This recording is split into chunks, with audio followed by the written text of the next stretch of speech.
Jūs policijos pareigūnas? Tu pažeidinėjai įstatymą. Jūs policijos pareigūnas? Jūs policijos pareigūnas? Jeigu jūs policijos pareigūnas, jūs privalot stabdyti nusikalstamą veiklą. Tai va.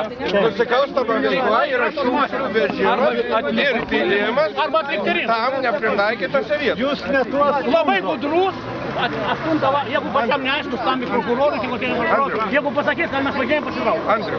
Andriu, nusikalstama veikla yra šiukšlių pylimas tam nepritaikytose vietose. O jis neturi leidimų šitas. Iš kur tu žinai? Iš kur tokia policija? Iš kur tu žinai? Jūs pasakykit faktą. Parodyk. Žmonėm galima būriuotis. Turim teismo sprendimus. Mums nereikia leidimo, mes nesame organizacija. Iki 9 žmonių leidimas nereikalingas. O siekit, tegu šitą valdžią važiuoja tvarko, po kurį jūs būkit malonus. Piketai leidžiami iki 10 žmonių. A, čia organizacija, parodykit.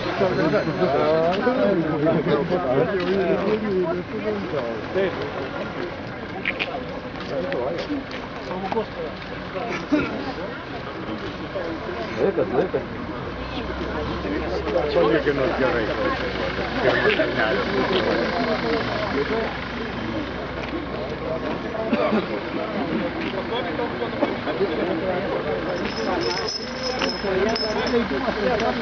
Vėl dar pažindimas.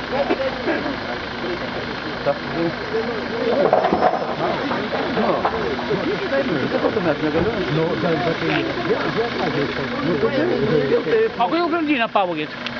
Atiduosit. Prašom pasitraukti nuo važiuojamosios kelio dalies ir netrukdyti transporto priemonių eismą. Ir nepažeidinėkite kelių eismo taisyklių.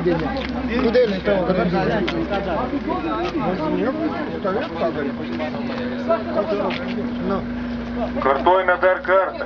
Prašome pasitraukti nuo kelio važiuojamosios dalies ir netrukdyti kitom transporto priemonėm važiuoti važiuojamąją kelio dalim.